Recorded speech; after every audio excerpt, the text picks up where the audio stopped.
Hi സുഹൃത്തുക്കളെ, അപ്പോൾ ഒന്ന് നമ്മളെ സൈറ്റുള്ളത് പെരിന്തൽമണ്ണയാണ് കേട്ടോ, മലപ്പുറം. അതുപോലെ ഇവിടുത്തെ ഉൾഭാഗത്തിലെ വർക്ക് കംപ്ലീറ്റ് കഴിഞ്ഞിട്ടുണ്ട്. നമ്മൾ ഇതിൻ്റെ വർക്ക് ചെയ്യുന്നതിൻ്റെ മുമ്പേ ഒരു വീഡിയോ ചെയ്തിട്ടുണ്ടായിരുന്നു. പൊട്ടി വർക്ക് ചെയ്യുന്ന സമയത്ത് ഇവിടെ ഓൾറെഡി താഴെ ഭാഗം പൊട്ടിയിട്ടുണ്ടായിരുന്നു. അപ്പോൾ കുറച്ച് ചെറിയ ചെറിയ കംപ്ലൈൻറ്റും കാര്യങ്ങളെ ഉണ്ടായിട്ടുണ്ടായിരുന്നുള്ളൂ. പിന്നെ ഇവിടെ പുതിയ വർക്ക് ചെയ്തത് താഴെ ജിപ്സം വർക്കാണ് ചെയ്തത്. മുകൾ ഭാഗം കംപ്ലീറ്റ് പുട്ടി വർക്ക് ചെയ്തു. അതുപോലെ ഡോറുകളൊക്കെ പോളിഷ് ചെയ്തിട്ടുണ്ട് കേട്ടോ. PU-ൻ്റെ പോളിഷാണ് നമ്മൾ ഉപയോഗിച്ചിട്ടുള്ളത്. ഇവിടെ ഇൻറ്റീരിയർ വരുന്നത് പ്യൂർ വൈറ്റാണ്. എമൽഷൻ ഉപയോഗിച്ചിട്ടുള്ളത് നാഷണൽ പെയിൻ്റാണ്. നാഷണൽ പെയിൻറ്റ് സിൽക്കിയാണ് ഉപയോഗിച്ചിട്ടുള്ളത്. ഇത് ഉപയോഗിച്ചിട്ടുള്ളവർ അഭിപ്രായം പറയാം. നമ്മൾ ഫസ്റ്റ് ടൈമാണ് ഉപയോഗിക്കുന്നത്. ഇത് പെയിൻറ്റ് വല്ല കുഴപ്പമൊന്നുമില്ല കേട്ടോ.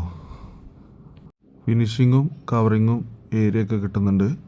അപ്പോൾ നമ്മൾ ഫസ്റ്റ് ടൈമാണ് ഉപയോഗിക്കുന്നത്. ഇതൊരു പ്രമോഷനൊന്നുമല്ല കേട്ടോ. നമ്മൾ ചെയ്ത കാര്യം നമുക്ക് വന്ന അനുഭവം നമ്മൾ പറഞ്ഞതാണ്. അതുപോലെ ഈ സീലിങ്ങിൽ നമ്മൾ ചെറിയൊരു തേക്കിൻ്റെ ഡിസൈന് കൊടുത്തിട്ടുണ്ട്. അത് ജിപ്സനാണ് ഉള്ളത്. നമ്മൾ പ്രൈമർ അടിച്ചിട്ട് അതിൻ്റെ മേലെ തേക്കിൻ്റെ പെയിൻ്റ് അടിച്ചിട്ടാണ് ചെയ്തിട്ടുള്ളത്. അതുപോലെ ഇൻറ്റീരിയർ ഫുള്ള് പെയിൻറ്റിങ് പോളിഷ് കഴിഞ്ഞ് ഇനി പുറം ഭാഗമാണ് നമുക്ക് ചെയ്യാനുള്ളത്. പുറം ഭാഗം കുറച്ചേ ഉള്ളൂ കേട്ടോ. കംപ്ലീറ്റ് ഒരു 2 സൈഡ് ടൈല് ചെയ്തിട്ടുള്ളതാണ്. ഇത് നമ്മൾ അടുത്ത വീഡിയോയിൽ കാണിച്ചു തരാം. ഇത് പഴയ കിച്ചണാണ്. അത് ഇപ്പോൾ ഡൈനിങ് ഏരിയ ആക്കി യൂസ് ചെയ്തിട്ടുണ്ട്. കിച്ചണ് നമ്മൾ പുറത്തേക്ക് വേറെ ചെയ്തിട്ടുള്ളതാണ്. അതുപോലെ നമ്മളിതിൻ്റെ പുറം ഭാഗം അടിക്കുന്ന പെയിൻറ്റ് ബർജറിൻ്റെ പെയിൻ്റാണ് കേട്ടോ. ഈ വീടിന് ടോട്ടലി വരുന്നത് 5 ബെഡ്റൂമാണ്. താഴെ ഭാഗത്ത് 2 ബെഡ്റൂം, മുകൾ ഭാഗത്ത് 3 ബെഡ്റൂം. മുകൾ ഭാഗത്ത് ചെയ്തിട്ടുള്ളത് ഡോറുകൾ ഫെറോ ഡോറാണ്. അപ്പോൾ ഇതിൻ്റെ കട്ടില വരുന്നത് സിമെൻറ്റിലാണ് ചെയ്തിട്ടുള്ളത്.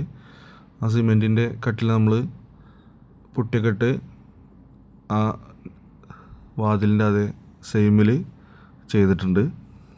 അതിൻ്റെ ഒരു വീഡിയോ നമ്മൾ മുമ്പ് ചെയ്തിട്ടുണ്ടായിരുന്നു. ഈ വാതിൽ കട്ടിലിൻ്റെ ചെയ്യുന്നത്. അതുപോലെ അലമാറകൾ വരുന്നത് വൈറ്റും തേക്കുമാണ്. അലമാറ നമ്മൾ ചെയ്തതല്ല, അത് ഫാബ്രിക്കേഷനാണ്. അതുപോലെ നമ്മൾ ഈ പുട്ടിയൊക്കെ യൂസ് ചെയ്യുന്ന സമയത്ത് ഡയറക്റ്റ് പുട്ടിയിടരുത്. കാരണം ഒരു കൊട്ട് വൈറ്റ് സിമെൻറ്റോ ഒരു കൊട്ട് പ്രൈമറോ അടിച്ചതിന് ശേഷം പുട്ടി മാക്സിമം ചെയ്യാൻ നോക്കുക. പല ആളുകളും ഡയറക്റ്റ് പുട്ടിയിടുന്നവരുണ്ട്. അത് അത്ര സേഫ്റ്റി അല്ല. നമ്മൾ മനസ്സിലാക്കിയിട്ടുള്ള കാര്യമാണ് പറഞ്ഞത് കേട്ടോ. നിങ്ങളൊക്കെ അഭിപ്രായം നമുക്കറിയില്ല. നമ്മളങ്ങനെ ചെയ്യാറില്ല. ഏറ്റവും നല്ലത് ഒരു കോട്ട് എന്തെങ്കിലും ഒന്ന് അടിച്ചതിന് ശേഷം പുട്ടി 2 കോട്ടിടുക. അതുപോലെ നിങ്ങളെ അഭിപ്രായം എന്താണെന്ന് പറയുക. നിങ്ങളെങ്ങനെയാണ് ചെയ്യാറുള്ളതെന്ന്. അതുപോലെ ആദ്യമായിട്ട് നമ്മളെ വീഡിയോ കാണുന്നവർ നമ്മളെ കൂടെ കൂടിക്കോളി. പുതിയൊരു വീഡിയോ ആയിട്ട് ഉടനെ വരാം. ഓക്കെ.